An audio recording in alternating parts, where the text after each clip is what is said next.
C'est quoi le gluten? Mais tu peux manger ça, c'est du pain aux céréales. Ah ouais, même la bière, tu peux pas? Oh, ça va, c'est juste un gâteau.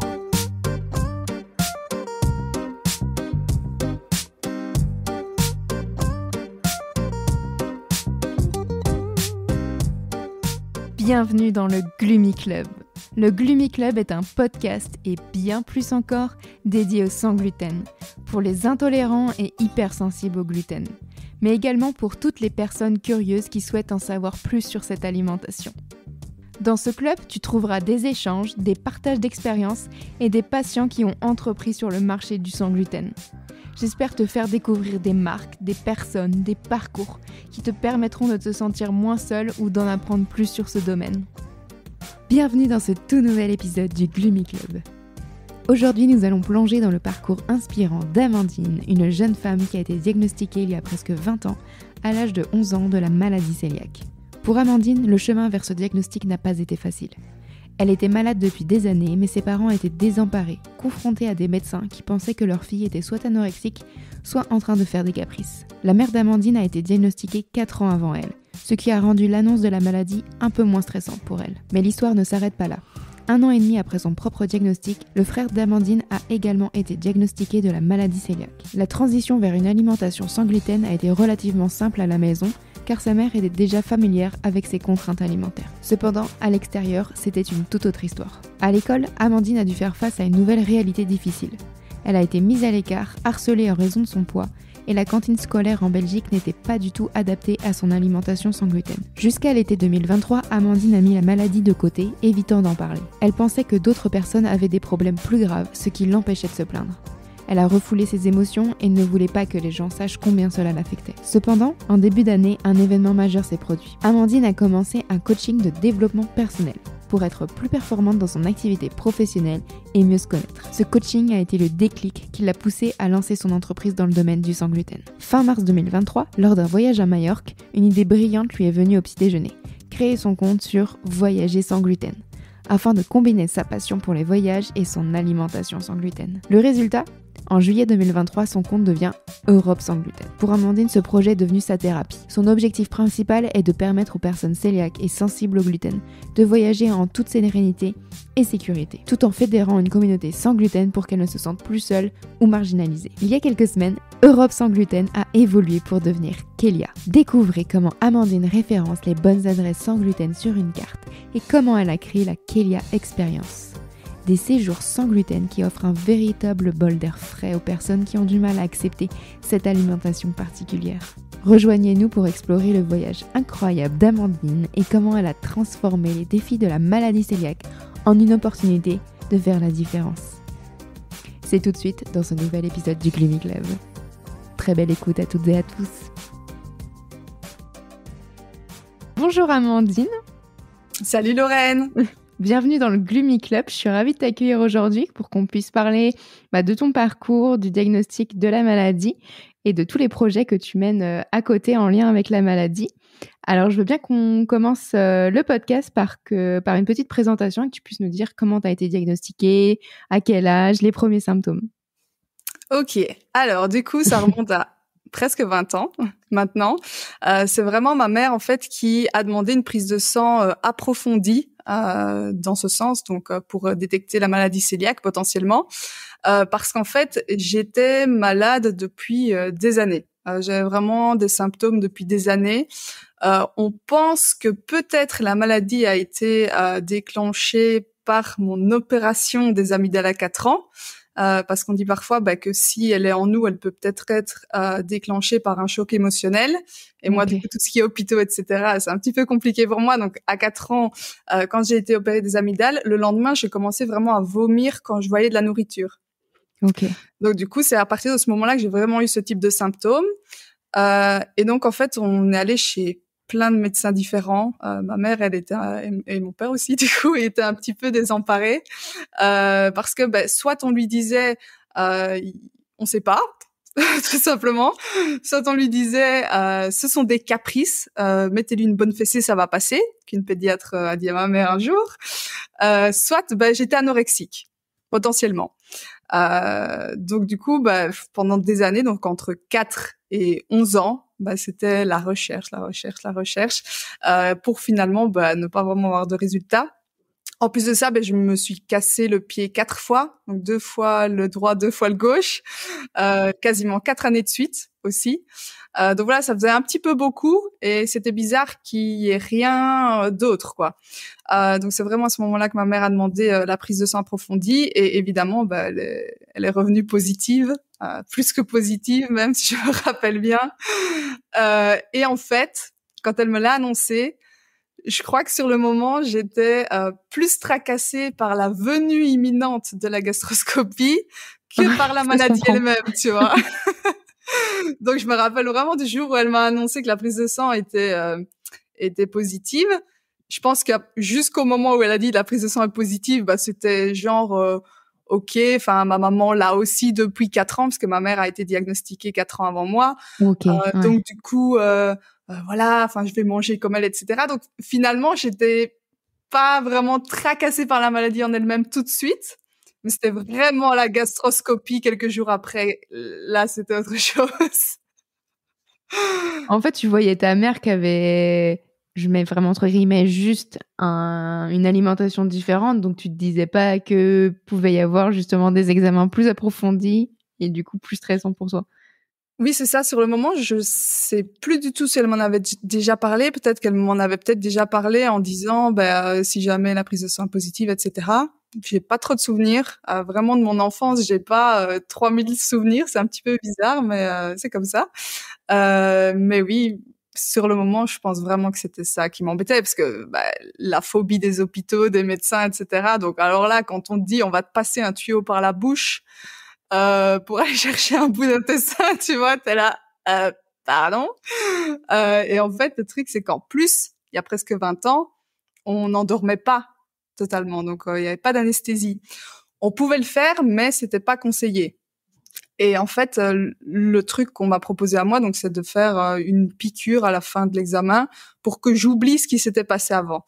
Donc, finalement, je me rappelle juste, entre guillemets, du moment où le médecin me dit avale le tuyau. Et puis après, je sais plus. Je me suis retrouvée à délirer dans un lit pour me réveiller, entre guillemets. Donc, parfois, vaut mieux oublier, tu sais. Je crois que c'est mieux parce que mon frère, par contre, 1 an et demi après moi, parce que du coup, c'est le pactole dans la famille, on est 3. Donc mon frère, lui, a dit qu'il ne voulait pas de piqûre, que c'était ok. Et en fait, je pense que ça l'a suivi vraiment pendant des années après, parce que il se rappelait de tout au final, et il avait quel âge lui? Il devait avoir 9 ans, je crois, 8-9 ans. Ok. Et toi, ton diagnostic, c'était à 11 ans, c'est ça? C'était à 11 ans, c'était vraiment quelques jours après mon anniversaire, en fait. Ok. Joli cadeau. Exactement, c'est ce que j'allais te dire. Et une fois, en fait, que la gastroscopie, enfin la fibroscopie a validé le diagnostic, comment toi tu l'as comment tu l'as pris tu t'es juste dit, bon, maintenant c'est une alimentation sans gluten, t'avais pas forcément de questions en plus? En fait, vu que ma mère mangeait déjà comme ça depuis 3-4 ans plus tôt, je me posais pas trop de questions. Je suivais en fait le régime de ma mère, et puis voilà. Mon père, lui, mangeait comme mon frère et ma sœur, et puis moi, je mangeais comme ma mère. Après, je me rappelle vraiment que le pain au début était vraiment dégueulasse. Ça, c'est vraiment un souvenir que j'ai. Enfin, ma mère testait toutes les recettes possibles et imaginables, je me rappelle, mais je crois juste la farine était dégueulasse à ce moment-là. Et donc du coup, c'est vrai que le pain, c'était pas le meilleur moment, quoi. Même si, elle a vraiment réussi à faire de très bons pains. Et d'ailleurs, elle me le fait toujours à l'heure actuelle. Merci maman. Mais sinon, voilà, à la maison, la transition, elle a été assez fluide pour moi. Et c'est vraiment à l'extérieur que c'est devenu beaucoup plus compliqué, genre les restos très très compliqués, je crois qu'on n'y allait même pas en fait. La famille, elle nous invitait plus trop pour la plupart, ou bien on allait dans la famille, il y avait rien pour nous. Enfin, donc vous êtes 3 dans la famille à manger sans gluten, donc fallait vraiment préparer des plats à côté, quoi. Ouais, mais voilà, ça Ça faisait chier le monde, je crois, pour le dire comme il est. Alors qu'il n'y a pas besoin non plus de faire des repas très élaborés. Il y a plein de choses qui sont sans gluten. Mais ça, c'est vraiment une fausse croyance, je pense, que beaucoup de gens ont. C'est que dès qu'on dit sans gluten, c'est « Oh mon Dieu !» Enfin, ouais, c'est la cata, comment, quoi. Alors qu'il y a tellement de choses qui sont déjà naturellement sans gluten que c'est tout à fait possible de faire un repas, je vais dire, pour même de nombreuses personnes qui soient sans gluten et que personne ne remarque rien, en fait. Quitte à, voilà, au niveau du pain et des pâtes, ben voilà, cuisiner séparément. Mais pour le reste, enfin, il y a moyen d'avoir des épices, des sauces, plein de choses sans gluten, sans forcément devoir y passer 3000 ans, quoi. Et comment ça s'est passé, justement, la transition à la maison parce que donc, ta mère, forcément, elle s'est adaptée à son alimentation sans gluten, puis toi, puis ton frère. Du coup, finalement, c'était majoritairement une alimentation sans gluten chez vous? Oui, ça, on mangeait... Oui, pour la plupart, on mangeait vraiment la même chose. Juste, je me rappelle tout ce qui était justement pâtes, pain... par exemple lasagne, etc. Ben ça, en fait, ma mère a pris l'habitude de faire. Et encore non, lasagne. Je pense qu'on mangeait même tous sans gluten. C'était vraiment au niveau du pain, des pâtes, des biscuits, enfin de ce qui était un petit peu, je veux dire entre guillemets moins bon. Plus industriel. Sans gluten, tu vois. Donc du coup tout ça, voilà, on séparait. Mais sinon pour le reste, elle commençait pas à faire deux repas différents, quoi. Et finalement. On le remarquait pas. C'est ça. Et à l'école, justement, tout ce qui a été cantine, comment ça s'est passé? Alors la cantine, je ne me rappelle pas avoir mangé à la cantine un jour. En fait, principalement, soit je rentrais à la maison pour manger, soit ma mère me faisait mes tartines. Parce que je sais même pas si j'aurais osé demander qu'on me fasse un repas sans gluten à l'école, en fait. Je sais même pas si ça avait été même proposé. Quand on sait que, pour mon voyage réto, on m'a demandé clairement de pas participer parce que c'était trop compliqué d'organiser les repas sans gluten. Donc, je crois que si j'avais demandé un repas sans gluten à la cantine, je me serais faite envoyer balader. Mais oui, à l'école, très clairement, c'était compliqué. C'était vraiment compliqué, même pas au niveau des repas, parce que voilà, il y a énormément de gens qui mangent à la cantine son sandwich, c'est pas un souci. Mais c'était vraiment au niveau méchanceté, en fait. C'était vraiment des mises à l'écart, tu vois. C'était du harcèlement, ça avait été j'avais été diagnostiquée cœliaque, donc j'étais pas anorexique comme on pouvait le croire, mais par contre à 11 ans je faisais 27 kilos parce que il y a quand même eu 7 ans entre le moment où j'ai commencé les symptômes et le moment où j'ai été diagnostiquée, donc le poids voilà, j'étais pas très grosse, quoi. Donc 27 kilos à 11 ans, c'est vraiment que dalle. Et en fait, j'ai jamais vraiment repris ce poids, j'ai vraiment toujours été très très mince et encore à l'heure actuelle, j'ai vraiment beaucoup de mal à prendre du poids. Et donc du coup, toutes mes années d'école, c'était t'as pas encore été te faire vomir anorexique, harcèlement, quoi. Donc c'était vraiment comme ça, peu importe, je pouvais changer d'école 2 fois, 3 fois, je sais même plus combien de fois j'ai changé d'école, c'était quasi chaque année. Mais du coup, oui, c'était tout le temps des remarques comme ça. Puis c'était l'oubli aussi de la part des profs. Je me rappelle un jour, les profs avaient dit oui, pour la rentrée, tout le monde va recevoir une glace. Qu'est-ce qu'on peut prendre pour Amandine? Ma mère explique bien, vous pouvez prendre ci, vous pouvez prendre ça. On arrive le jour de la fameuse glace à l'école, donc vraiment pour tous les élèves de l'école. Hein, c'était vraiment dans la cour, tout le monde a une glace. Et puis là, on arrive près de moi, on me dit désolée Amandine, on t'a oublié. C'est pas chouette. C'était vraiment, c'était tout le temps comme ça. C'était vraiment tout le temps comme ça. C'était toujours soi-disant des oublis, voilà, des mises à l'écart. Enfin, j'ai pas vraiment vu d'évolution sur toutes mes années d'études. Hein. Après, justement, sur la partie école, je me permets juste de rappeler du fait que tu ne vis pas en France. Donc, tout ce qui est PAI, c'était Ça pas s'entend forcément... un petit peu. Un petit peu. On sait jamais. Peut-être que je serais passée du côté de l'autre territoire. Non, mais c'est important de se dire, tu vois, peut-être que dans l'ensemble des pays, il n'y a pas forcément, tu vois, toute cette adaptation à l'école. Donc, c'est important de le rappeler. Mais du coup, ça a été la même chose entre l'école, le collège, le lycée. C'était exactement la même chose? Ouais, franchement, j'ai pas vu d'énormes différences. Donc moi, à 11 ans, j'étais en Belgique, c'est 5e primaire, du coup. Et puis on a la 6e primaire. Et puis là, on change d'école et on va en secondaire. D'accord. Okay. Mais j'ai pas vraiment vu... Non, je pense pas qu'il y ait eu d'énormes évolutions. Et franchement, quand je regarde les groupes Facebook maintenant, en 20 ans, je trouve que l'évolution, elle est vraiment, vraiment, vraiment minime. Hein. Les soucis de voyage scolaire, etc., ou de mise à l'écart, etc., j'en vois encore toutes les semaines, limite sur les groupes, et je me dis, bah ça, c'est ce que j'ai eu il y a 20 ans. Il y a un souci, tu vois.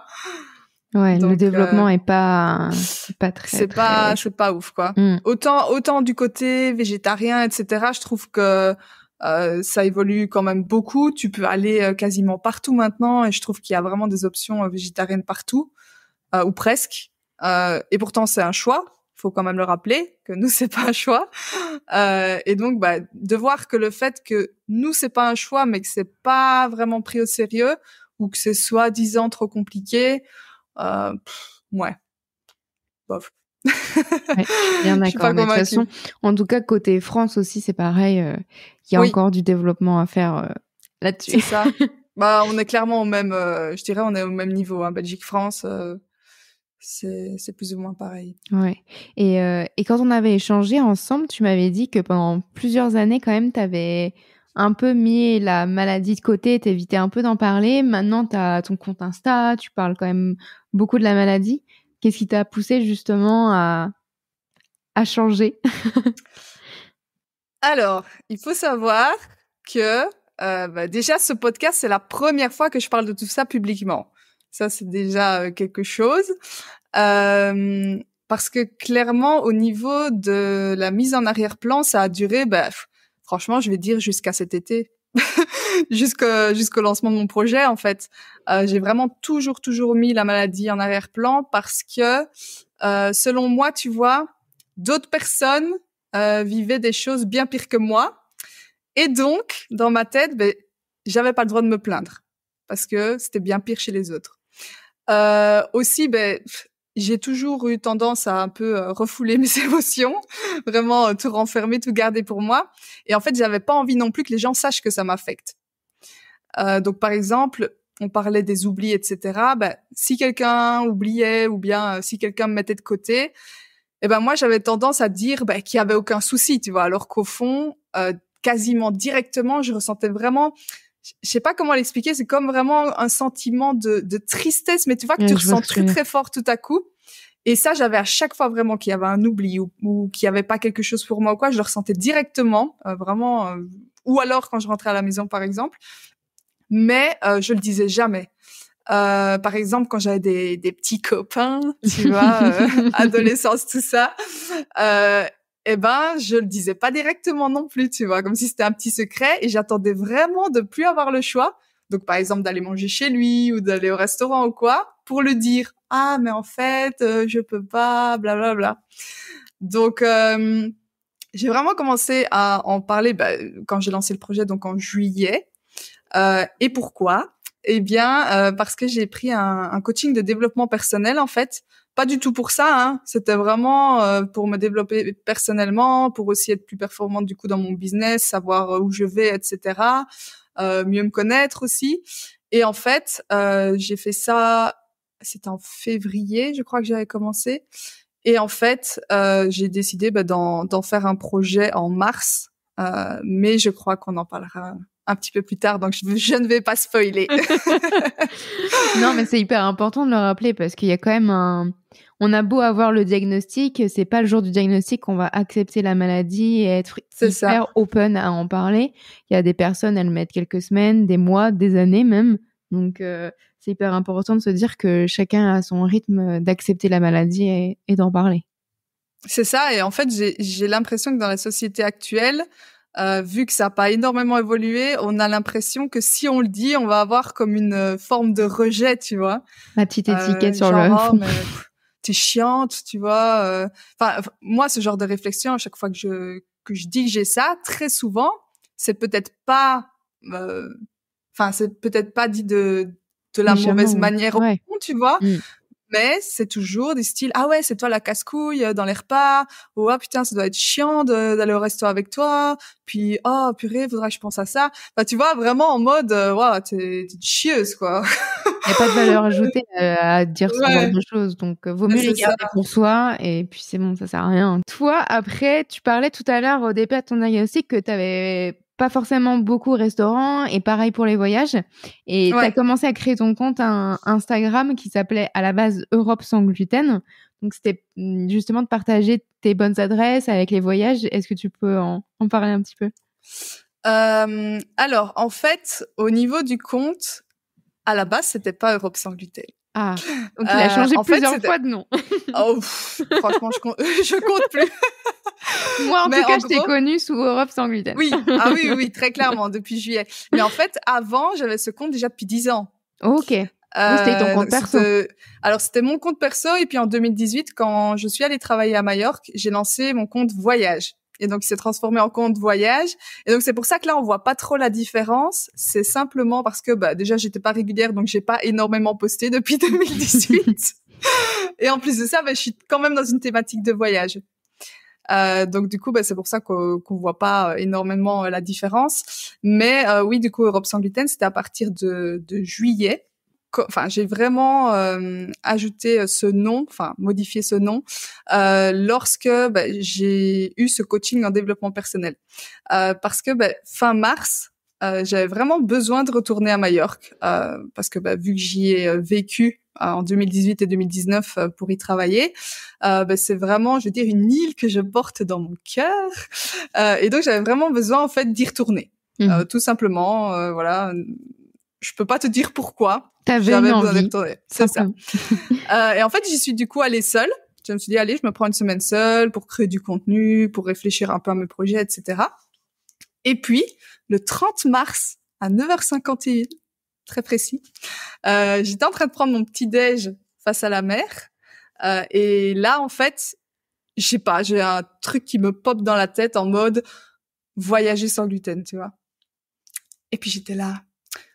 Ouais, il y a un truc à faire, tu vois. J'ai trop envie de fusionner les deux. Ça devrait être pas mal, vu que là, je voyage quand même pas mal depuis quelques années maintenant. Donc, je me dis, ouais, enfin, il y a tellement de gens qui sûrement n'osent pas voyager à cause de ça. Ça pourrait être pas mal de fusionner les deux. Mais je savais pas encore exactement comment, parce que j'avais même pas vraiment de compte, je vais dire, d'exemple, tu vois, de compte qui est sur cette même thématique, que je pourrais prendre en exemple en me disant, telle personne fait ça, je pourrais moi faire de cette manière-là. Et en fait, j'avais justement une séance avec mon coach en dev perso l'après-midi. Et c'est là, en fait, que tout s'est goupillé en mode, ah oui, je vais faire ça, je vais faire ça. Bon, depuis, ça a évolué, l'idée depuis fin mars. Mais voilà, ça reste quand même toujours la thématique du voyage sans gluten. Donc, cette idée qui m'est venue fin mars. Et en fait, j'ai aussi compris, à travers ce nouveau projet, que ma plus grande faiblesse, et ce que j'ai vraiment toujours mis en arrière-plan, toujours un peu refoulé, etc., mais ça pouvait en fait devenir ma plus grande force, en devenant carrément un projet business. Et c'est là que je me suis dit, waouh, purée, en fait, il y a moyen vraiment que j'ai mon réel pourquoi là, parce qu'on parle toujours en business de ouais, il faut que tu aies un pourquoi, il faut absolument que tu l'aies, sinon ton job n'a aucun sens, etc. Et moi, dans tous les projets que j'ai menés jusqu'à présent depuis 2021, j'aimais bien, ça me passionnait suffisamment pour travailler dessus, mais j'avais jamais ce pourquoi, en fait. Je me disais, c'est pas très grave, etc. Mais maintenant que j'ai ce projet, je me dis, ah ouais, en fait, voilà pourquoi il faut ce pourquoi. C'est ça. Puis, de toute façon, sur ce type de projet, comme tu as la maladie, t'es la mieux placée aussi pour en parler. C'est-à-dire que tu vis au quotidien les problématiques que toutes les personnes qui ont la maladie vivent. C'est ça, mais en fait, moi, je m'aide avec ce projet. C'est vraiment drôle à dire, mais mon conseiller en entreprise, il me disait, ton projet, c'est ta thérapie, en fait. C'est vraiment ta thérapie, parce que voilà, t'en as jamais parlé, etc. Là, voilà, tu la mets en avant, tu l'acceptes de cette manière-là, en te disant, ouais, en fait, tu peux être libre, tu peux faire ci, tu peux faire ça. Et il dit, il y a pas meilleure thérapie, en fait, comme projet, en plus de pouvoir aider des milliers de personnes, voire des millions, parce que on est quand même bien plus que ce qu'on pense. Et en gros, tu vois, le premier objectif avec ce projet, c'est vraiment de permettre aux personnes cœliaques et sensibles au gluten, mais aussi toutes les autres, hein, mais c'est juste que pour les cœliaques et les sensibles, c'est plus compliqué de voyager, de voyager justement en toute sérénité et sécurité. Et en gros, ça amène à quoi? Ça amène à tisser un nouveau lien, je veux dire, entre liberté de se déplacer / voyager et bien-être. Et donc voilà, ça c'est vraiment, je veux dire, mon slogan. J'ai pas encore de slogan, mais tu vois l'idée. Ouais. Et en fait, j'ai aussi une deuxième mission avec ce Europe sans gluten qui est devenu Kélia il y a quelques semaines. Ouais. C'est vraiment de fédérer en fait la communauté sans gluten pour que les personnes qui sont concernées ne se sentent plus jamais seules ou marginalisées. Donc c'est vraiment, je veux dire, 2 projets en un, même si la thématique elle voyage, voilà, il y a toute cette sphère autour qui est vraiment en mode rassemblement, fédération, quoi. C'est ça. Et justement, est-ce que tu peux nous parler de la transition Europe sans gluten à Kélia? Ouais. Alors, enfin non, c'est pas drôle, mais j'essaie de rendre tout drôle, hein, mais c'est pas drôle du tout en fait la transition. En fait, donc Europe sans gluten, c'est vraiment le terme qui m'est arrivé dans la tête directement, parce que je me suis dit c'est ce qui colle directement au projet. Voilà, c'est Europe sans gluten, donc on prend tout de suite. Mais j'ai participé à plusieurs concours d'entrepreneuriat ces derniers mois, et en fait en juillet. Enfin, moi, déjà, le nom me bottait, mais sans plus. Je me disais, oui, ça correspond bien. Mais par contre, c'est pas représentatif de ma personnalité. Ça fait un peu, tu vois, fade. C'est pas trop peps et tout. On le retient, mais sans plus, quoi. Et en fait, à un des concours, il y a une des coachs qui est venue me voir et elle me dit, oui, Amandine, je suis vraiment contente d'avoir connu ton projet, parce que moi, quand j'ai lu le titre du projet, je me suis dit, oh là là, encore une qui fait un mouvement en mode, il faut plus de gluten en Europe, un truc comme ça, tu vois. Ce qui peut porter à confusion, ouais. Finalement. Donc elle m'a dit ça, donc déjà elle. Et puis alors j'ai l'organisateur du concours, lui, qui est carrément venu me dire, mais te limite pas à l'Europe, t'es folle ou quoi?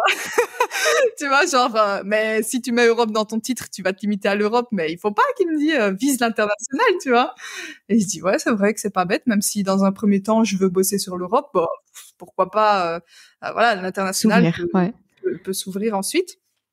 Donc là c'est vraiment le déclic en fait que j'ai eu en mode ah ouais, en fait ton nom c'est pas ouf, on va brainstormer là-dessus. Et en fait un soir je m'amusais à écrire vraiment plein de mots, tu vois, en prenant des syllabes, d'autres mots, machin.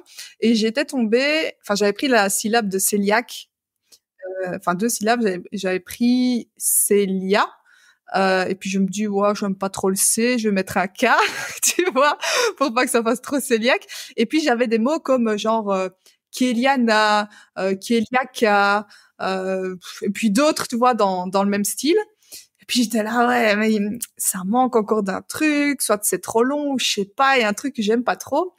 Et puis mon copain me dit, genre, tu sais, comme ça, pourquoi pas Kélia tout seul. Tu vois. Et puis genre, moi, j'ai eu un ding en mode, bah oui, pourquoi je veux 3 syllabes, tu vois, je peux juste en mettre 2, c'est pas un souci. Et depuis, il me demande 5 000 € pour la recherche du nom qui lui est venu comme ça dans la tête. Tu vois. Donc, je sais pas jusqu'à quand, je sais pas quand il va me lâcher avec ça. Donc, j'espère qu'à travers ce podcast, il va comprendre le message. Stop, je ne te donnerai pas tes 5 000 €.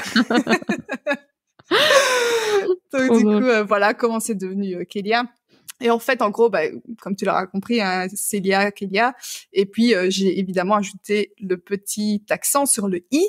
Ça, c'est vraiment le rappel à l'Espagne parce que finalement, ma vie déjà professionnelle a changé et même personnelle vu que c'est vraiment là que j'ai pris goût au voyage en 2018 à Majorque, donc Espagne. Et puis, l'idée du projet qui m'est aussi venue à Majorque. Donc finalement, tout concordait quoi pour qu'il y ait ce petit rappel à l'Espagne. C'est ça. Et justement, avec ton projet, la Kélia, quelle chose tu as envie de mettre dedans, à la fois des adresses, qu'est-ce que tu as envie de développer avec Kélia? Alors, donc premièrement, en fait, j'ai d'abord lancé les réseaux sociaux en juillet, parce que je me suis dit, si j'attends de développer vraiment le projet avant de lancer les réseaux sociaux, c'est encore une perte de temps et il y a plein de gens qui pourraient déjà, pourquoi pas, tomber sur mon profil et que la thématique leur plaise, etc. Donc voilà, c'est bête. Donc j'ai vraiment lancé ça début juillet en me disant, allez, c'est parti. Et puis 2-3 semaines après, je me suis dit, j'aimerais bien référencer en fait des adresses. Je savais déjà que je voulais le faire, mais j'étais partie d'abord sur un référencement sur site internet. Voilà que les hôtels, les restaurants payent pour apparaître, tu vois, en mode un peu mise à la une sur le site, etc. Mais là aussi, je me suis dit, ça va prendre vraiment du temps, parce que le temps de mettre le site en place, faire travailler le SEO, etc. Les hôtels et restaurants, ils vont m'envoyer péter, quoi. Ils vont me dire, il y a aucune visibilité, quel est l'intérêt pour nous, tu vois, pour l'instant. Et donc, du coup, je me suis dit, je vais référencer toutes les bonnes adresses sur une carte. Parce que moi, en fait, je suis très, très visuelle. Donc, j'aime bien les applications où on peut retrouver vraiment les adresses, etc.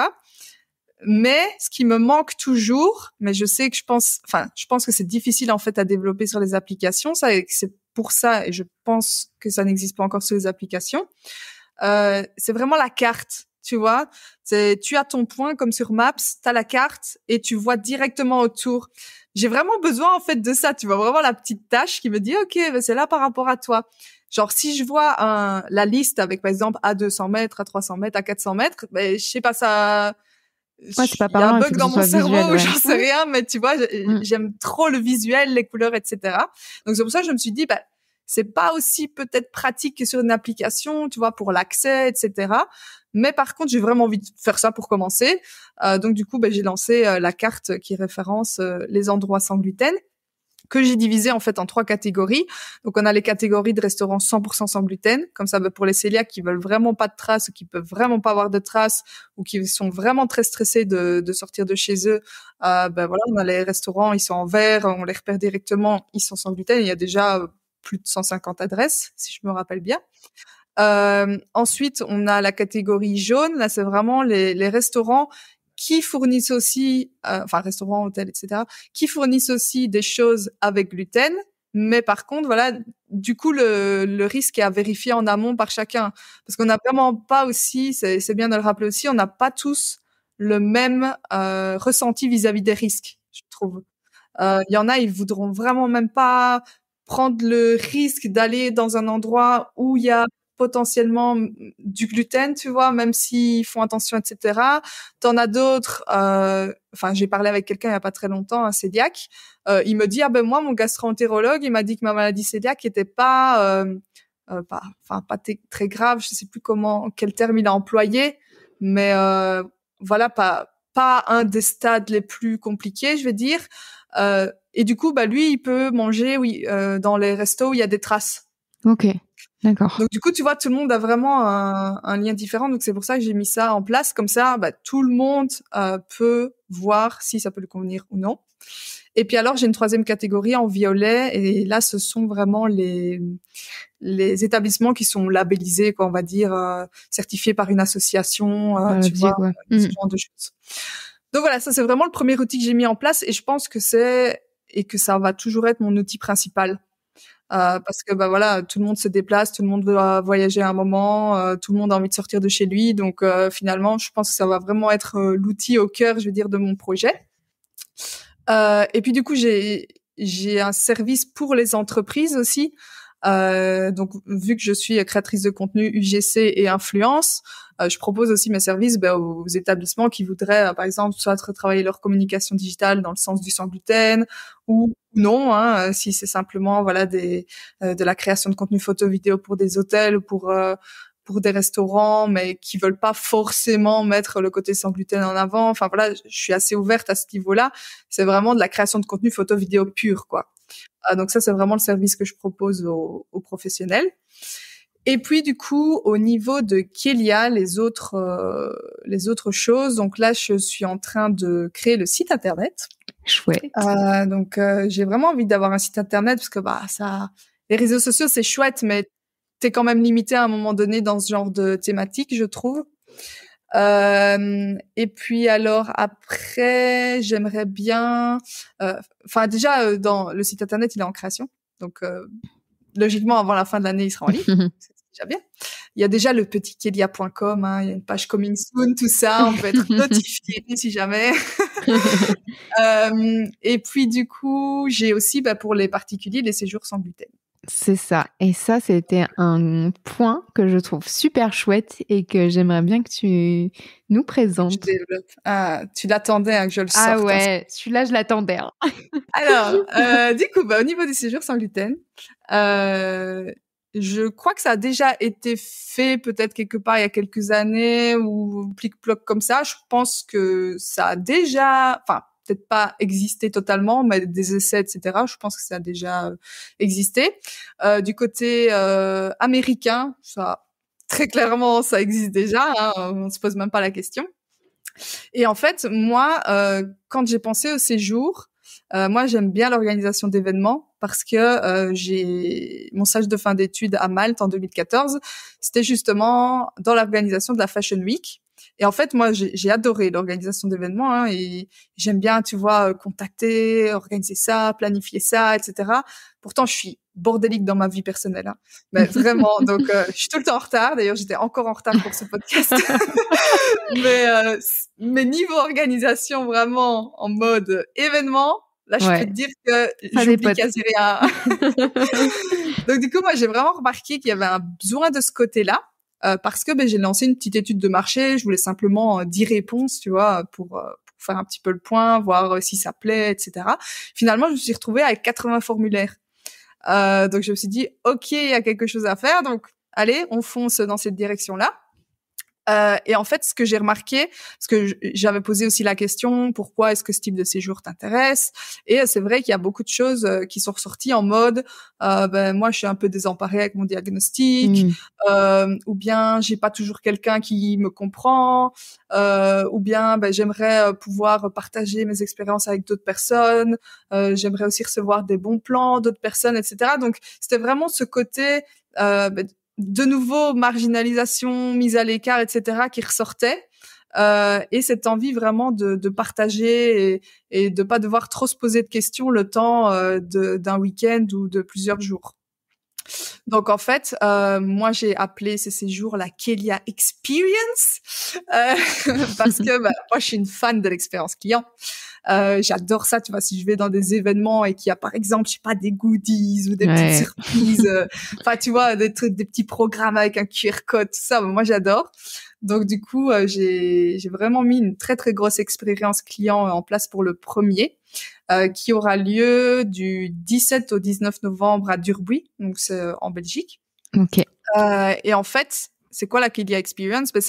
C'est vraiment, selon moi, une bouffée d'air frais le temps d'un week-end, tu vois. Et surtout, en dehors aussi d'une routine qui parfois est éprouvante, suivant les personnes. Il y en a qui le vivent bien, il y en a qui le vivent très mal, il y en a, c'est bof, ça dépend. Donc, ça peut aussi vite devenir compliqué parfois au niveau de la routine. Et alors, ce séjour, franchement, c'était génial parce qu'en quelques jours, il a été full. Mais par contre, il reste une petite place. J'ai eu un désistement, il reste une petite place, donc allez-y, venez me voir. Mais oui, du coup, je sais pas. Cette place ne veut pas partir. C'est vraiment la dernière. C'est suite à un désistement, malheureusement. Mais oui, elle ne veut pas partir. On va faire un petit message, un petit appel sur les réseaux sociaux. Foncez, Vous nous direz tout ce que vous pensez du séjour sans gluten. Mais ouais, parce qu'en plus, bon, je vais mettre un petit peu l'eau à la bouche. Hein, allez, vas-y. Parce que du coup, au niveau programme, vu que moi, j'adore à nouveau l'expérience client, donc j'ai prévu du yoga, j'ai prévu des conférences, nutrition, spiritualité, une petite rando aussi, tu vois, pour prendre l'air, et parce que Durbuy, c'est super joli comme ville, c'est la plus petite ville du monde. Donc voilà. C'est vraiment très, très mignon. Et alors, surtout, je pense le highlight de ce séjour, c'est qu'on va avoir un chef cuisinier qui va venir nous chuchoter vraiment tout le week-end, tu vois. Donc, cocktail dînatoire, repas 3 services, lunch gibier, et puis brunch aussi avec une démo cuisine. Donc, tu vois, ça va vraiment être un concept. C'est vraiment très chouette. Vraiment un concept. Et du coup, ce qui est encore plus chouette, c'est que malgré que c'est la première édition, j'ai vraiment pu compter sur le soutien d'énormément de sponsors. Je pense que là, pour l'instant, on est à une bonne dizaine de sponsors, malgré que c'est la première édition. Et honnêtement, sans eux, je serais déjà complètement ruinée. Parce que ils m'ont vraiment envoyé plein de choses à goûter, etc. Et donc, du coup, si j'avais dû vraiment proposer une expérience comme je veux la proposer, avec uniquement le budget des participants et sans sponsor, ouais, clairement, je serais ruinée. Mais on a hâte là de découvrir tout ça. Hein. Moi, je peux pas être présente, mais franchement, j'aurais bien pris la dernière place. Hein. Allez, je pense pas à ce qu'il y a autour. On fera la com pour dire qu'il reste une place parce que je pense que ça va être très très chouette. Moi, j'ai hâte de voir les images et franchement, book le prochain séjour parce que je serai présente. Mais ouais, je sais pas encore quand. C'est. Déjà, ce premier événement. J'hésite entre 36 dates. Ouais, ce premier événement, ça va te permettre de voir aussi ce qui fonctionne, ce qui fonctionne pas et de développer. D'autres c'est séjours. ça en fait. Je voulais vraiment déjà travailler sur le prochain. C'était vraiment prévu que je travaille directement sur le prochain, même avant que le premier ait eu lieu. Mais en fait, ça demande tellement d'énergie d'organiser, rien oublier, etc. Les allers-retours avec les partenaires, les intervenants, etc. Que du coup, je me suis dit, allez, laisse passer au moins le prochain. Et puis à la limite, vers le 20 novembre, je peux. Oh non, c'est le jour après. Oui, je vais peut-être me calmer. Je vais quand même prendre 2-3 jours pour souffler, je pense. Mais je pense que dès début décembre, je vais commencer à bosser sur le second et pour que ce soit, allez, on va dire 2 mois, 3 mois après, donc entre fin janvier et fin février, quoi. Ouais. Trop quelque chouette. chose comme ça. Trop bien. Moi, j'ai hâte de voir. Moi, pour la dernière question du podcast, j'avais envie de te poser comme question quels sont les prochains projets. Mais bon, déjà avec le séjour sans gluten et les prochains proposés, il y a déjà pas mal de sujets. C'est ça, mais j'ai quand même encore un autre à te proposer. Ah, tu m'intéresses. Le petit handing. C'est ça. En fait, moi, j'aimerais trop dans la continuité de vraiment rassembler la communauté sans gluten. Moi, j'ai un objectif déjà depuis avant d'être sur cette thématique parce que je trouve que c'est hyper cool. C'est de lancer du merchandising en fait. C'est vraiment pour que les personnes concernées, se sentent encore plus concernées et aient vraiment l'impression d'appartenir à un groupe, tu vois. Et vraiment l'impression d'être autour d'une même cause, de partager, je veux dire, les mêmes expériences, etc. Donc, c'est pour ça que j'aimerais bien lancer une première collection de merchandising. Je sais pas encore quoi exactement. Enfin, j'ai quelques petites idées parce que j'aimerais vraiment jouer, pas obligatoirement tout sur l'humour, mais vraiment, tu vois, des phrases qui font qu'on se reconnaît direct et qu'on se dit, ouais, moi, j'ai envie d'avoir ça, tu vois. J'ai envie que ça, ce soit, je sais pas, le mug qui soit sur mon bureau, et des choses comme ça. Donc, trop bien. Donc ouais, ça c'est un petit peu l'objectif quand j'aurai choisi mon logo. Ça, on n'en parle pas. C'est un sujet qui fâche. On n'en parle pas, oui. C'est un sujet très toxique.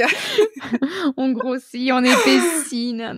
Mais c'est toujours... c'est hyper important, tu vois. C'est quand même un projet qui te tient à cœur. C'est normal que tu sois hyper tatillon sur ce genre de choses et que ce soit compliqué de de faire un choix. Ah oui, et au niveau du merchandising aussi, une autre idée que j'avais, parce que du coup, on parle de toxique, etc.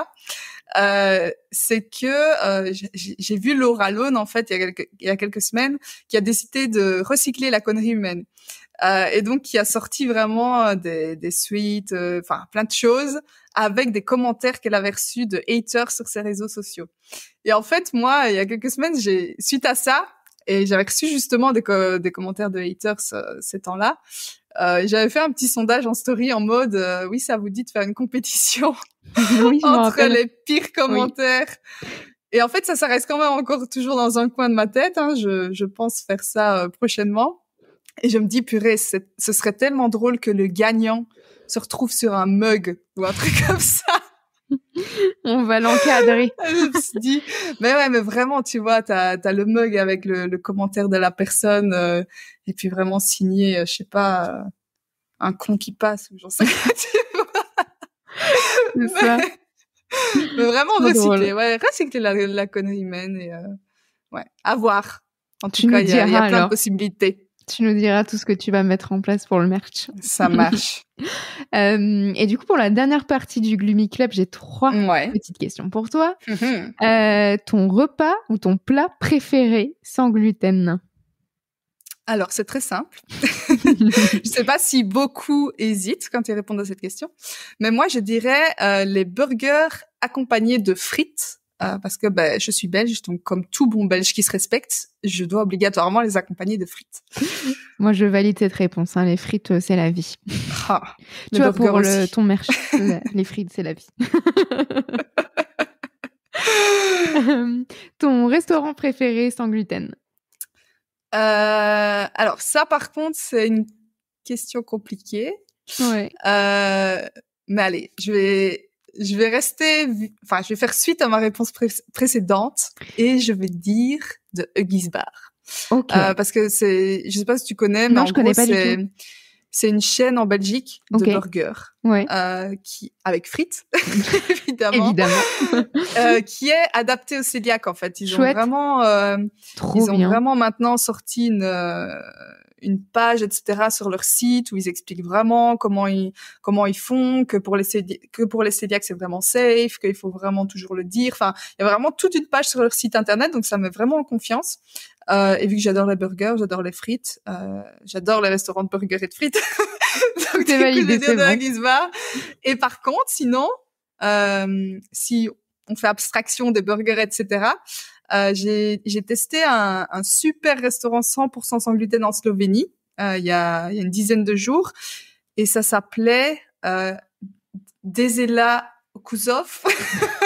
je le prononce sûrement hyper mal, mais vraiment, ce restaurant, c'était une tuerie. Ok, tout tu verras le sans lien. gluten. Ouais.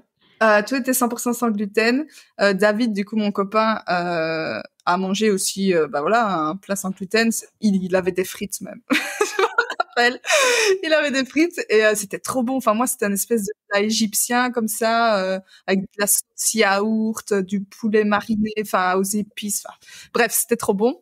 Et du coup, si vraiment, on va dire un restaurant que j'ai testé, que j'ai vraiment, vraiment kiffé, hors chaîne, hors Belgique, je dirais celui-là. Trop bien. Et la dernière question, ton compte Instagram préféré sur le sans gluten? Alors moi, j'adore les mimes sur la thématique du sans gluten. Vraiment, ça me fait péter de rire parce que je me dis, mais c'est tellement ça.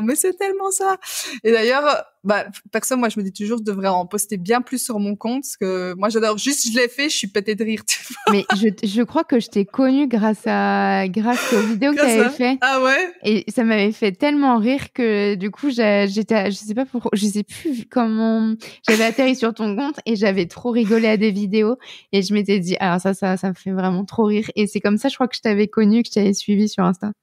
Ouais, c'est bien possible. Je crois qu'à un moment donné, vu que c'était dans les tout premiers, c'était dans les tout premiers reels et je crois que t'es arrivé au presque début de ce nouveau compte. C'est ça. Donc du coup, je t'ai pas dit le nom du compte, mais c'est un compte anglophone. Ok. Et ça s'appelle Collège Cœliaque Cassé. Ok, moi j'irai voir parce que là ça me parle français. pas. Mais...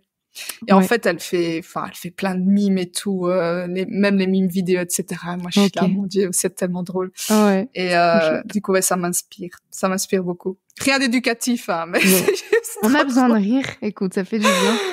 C'est clair. Ça marche. Bah écoute, merci Amandine d'avoir partagé ton parcours avec nous. Merci à toi pour l'invitation, c'était hyper chouette. Merci d'avoir écouté cet épisode. J'espère que vous avez passé un bon moment. Vous pouvez retrouver tous les liens sur le site gloomy-club.fr. Si vous avez des idées de sujets, n'hésitez pas à me suivre et à m'écrire sur Instagram. Abonnez-vous au Gloomy Club sur votre plateforme de podcast préférée. Afin de soutenir le podcast, laissez une note et un avis sur Apple Podcast. Cela permet de faire connaître le Gloomy Club. Je vous dis à la semaine prochaine pour un nouvel épisode. Bye! I'm on top of the food chain, watching you